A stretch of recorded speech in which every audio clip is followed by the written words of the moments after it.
Hello IG Garage family, is your scanner displaying the P2020 code?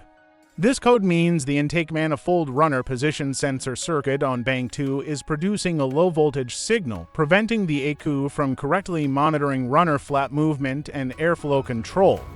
P2020 stands for Intake Manifold Runner Position Sensor, switch circuit low, bank 2.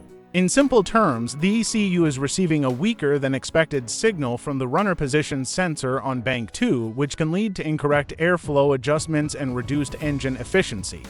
Common symptoms include check engine light on, poor engine response, rough idle, reduced power, and decreased fuel efficiency. The vehicle may feel sluggish due to improper air intake regulation. Now the most important part, component and sensor locations. The Intake Manifold Runner Position Sensor on bank 2 is mounted on the intake manifold actuator assembly near the bank-to-cylinder head. The actuator controls the internal runner flaps, and the sensor monitors their movement and sends feedback signals to the ECU. The wiring harness runs from the sensor and actuator across the engine bay to the ECU and is exposed to heat, oil contamination, and vibration. For quick diagnosis, begin by scanning live data using an OBD-II scanner and checking sensor voltage and runner position readings.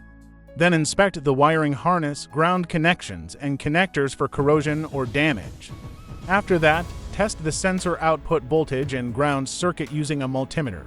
If the sensor is faulty or producing weak signals, replacement is recommended. Finally, clear the fault code and perform a proper road test to ensure accurate intake runner monitoring. Remember, the most common causes of P2020 are a faulty runner position sensor, low voltage supply, or damaged wiring on bank 2. Fixing this issue will restore proper airflow control, improve engine performance, and maintain smooth drivability.